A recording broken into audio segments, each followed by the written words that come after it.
you got a chance to win a national championship. A lot of people in Oxford bashing him. He's getting covered by national media, so different from local media. Why y'all talking like that and not calling it how it is? They got same representation. I ain't know all that. But when you're being validated by the people with the loudest voices, do you think he's a victim? No, brother.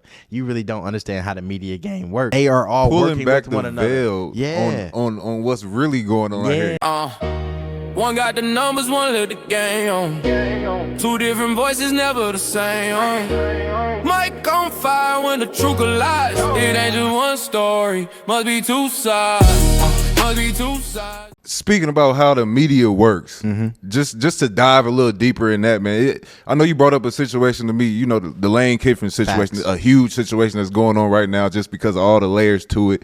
And you explained to me how, you know, how he's getting covered by national media is so different from local media because of certain factors, as far as some of these guys may be represented by the same agents and stuff like that. Like, could you just break some of that down? Like, why somebody on the national media would cover Lane Kiffin favorably because they have the same agent? What you just said, bro.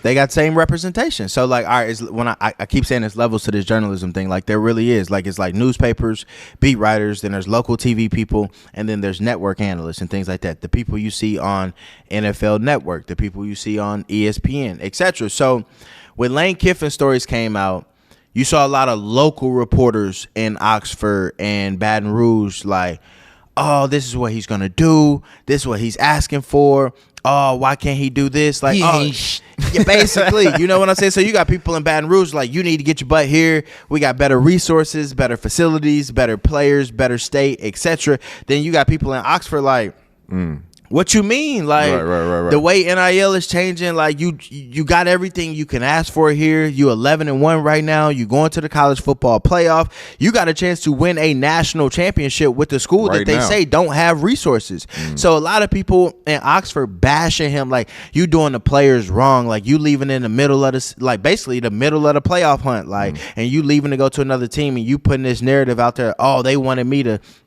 stay on and do this. The players did, and the players like, hold up, bro. Like, you capping. Like, ain't none of us asked for that. We ain't say that. And then you got people on the network level like, well, this is a college football problem, you know, and it's not really Lane, you know, it's the way the schedule is played out by the decision makers, and they really need to fix this. And it's like, well, hold on.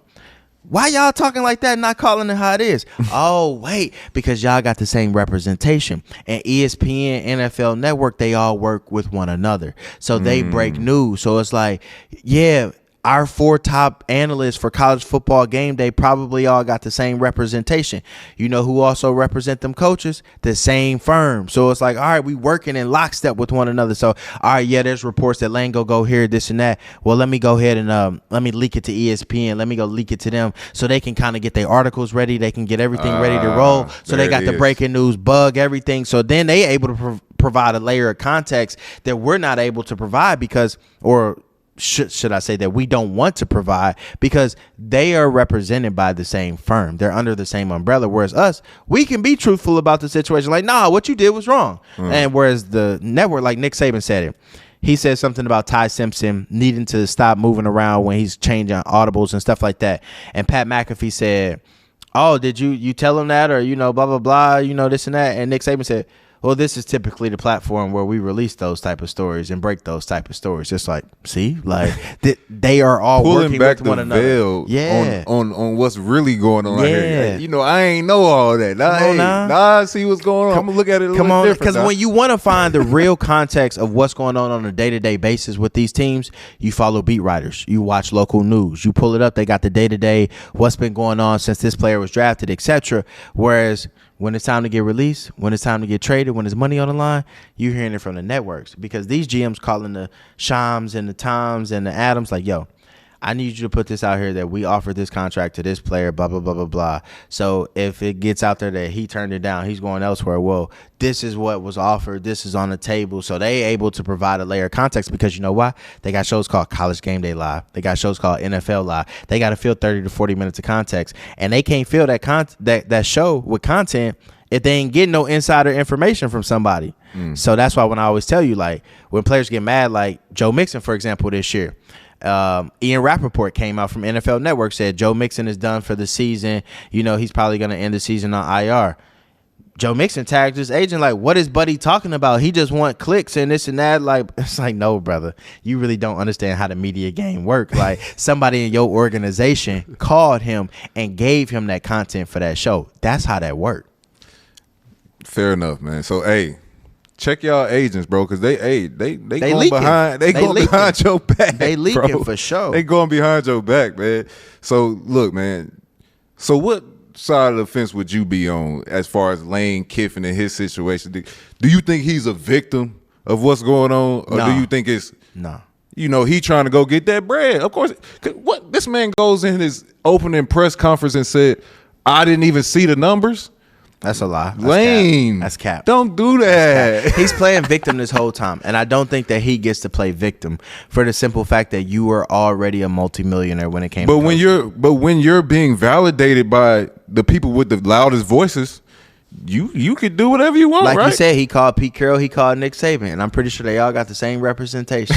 So they all telling him the same thing: go take that job, go take that money. Here's my thing: is do I think he's wrong for doing that? No, because we level up all the time. Us included. Like, that's what the college football head coaching game is about. Even in real life, bro. I get a better job opportunity with more money, more access, I'm gone. You know what I'm saying? At the end of my contract, but I also gotta play the end of my contract out. Kind of like you can't leave in the middle of the season unless your team decides to trade you. And so I think that there is some fault to blame in the decision makers and how college football is being ran right now. But I also think it's like, look in the mirror, Lane. Like, you went somewhere that won maybe 12 games in 4 years before you got there, and y'all done won 10 games all but 2 years since you've been there. You didn't got this team on a national level. You're a multimillionaire already. Don't come out here and play victim like, oh, I had to do this. Yeah. Oh, no, you wanted to level up. Just say that, bro. Yeah. Just say it for sure. And then to say the players wanted me to stay and they come out and say, no, you lying. Like, that's the thing that's missing from this story, or that's probably one of the quietest parts of this story, is what those players are going through in this type of situation. Like, this is unprecedented, bro. Like, we are in the middle. We about to go to the playoffs for the first time in how long? You ain't seen. They ain't never been to the playoffs since it's been around. It's only been around it just came around. But even had they won a national championship? Not to my knowledge. See, that's the thing. Like, we got a chance to do something that's never been done in this school's history. You want to go somewhere where they done already did it, and you trying to follow up somebody else's legacy. Why don't you create something with us? So when the players, when their perspective is not being brought out, that's what kind of bothers me, bro. Like, because for me, it would be like, bro, I sat in that living room with you and looked you in the eye, and you told my mama that you got me, bro. You told my mama that you got me, bro. And then the first chance you get to bounce, you bounce. Which you know, players are doing that too these days. They are. But coaches been doing that way longer than players have done. And how do you know that those stories ain't been getting out? And here's my thing: people don't consume local news, bro. So those stories about how players are feeling, how they felt when he left, etc., you found it out because of social media. Sure. But guess who's not broadcasting that? College Game Day Live. Yeah. You feel me? Yeah. They not broadcasting that. They not putting these players on the platform to rip Lane Kiffin, because you know what they gonna do when those players do that? Well, you tried to leave from what you that, not only that, but then they go flip it.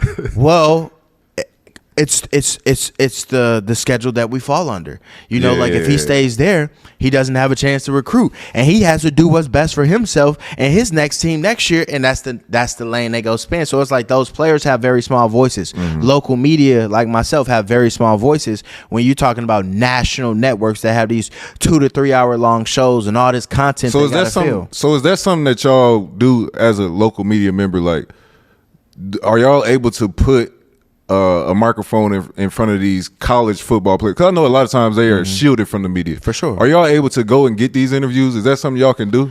Sometimes it just really depends on what school you're at. Like, you know, like a lot of teams, man, they shield these players. Like, they keep them under an umbrella.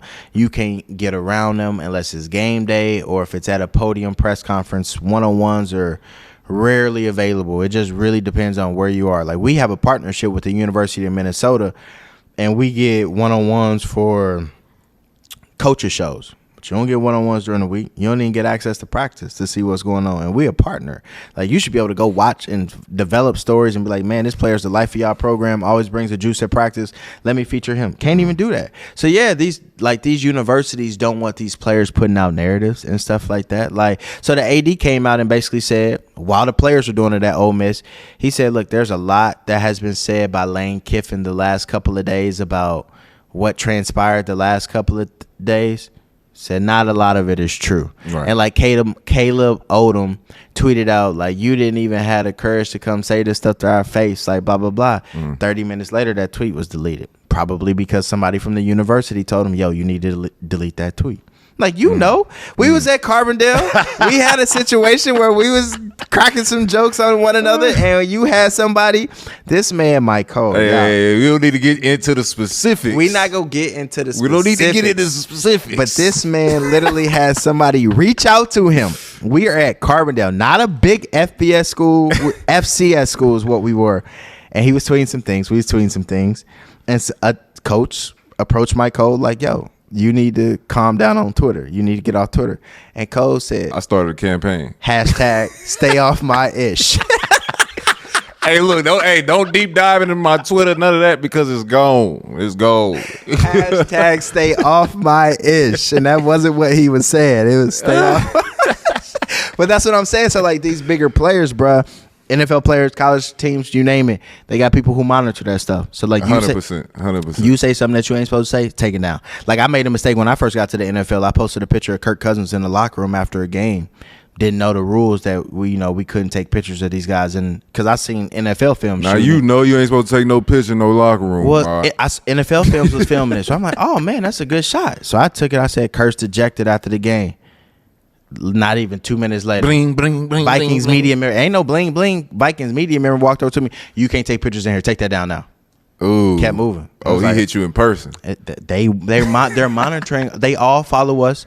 They got a feed for all the media members that get credentialed to come to them, and they checking everything we post. So it's like you got to be strategic. So it's like you can't be just blasting the team and then come up in there on Wednesday like, hey, can I get a one-on-one head coach? They can be like, what, bro? Did you see your feed on Sunday? So you got to be strategic. What you say? Yeah, man.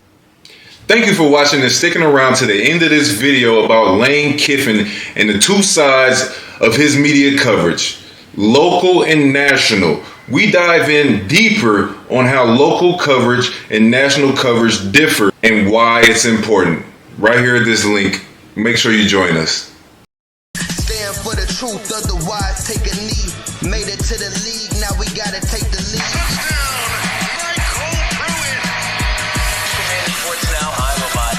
Must be two sides.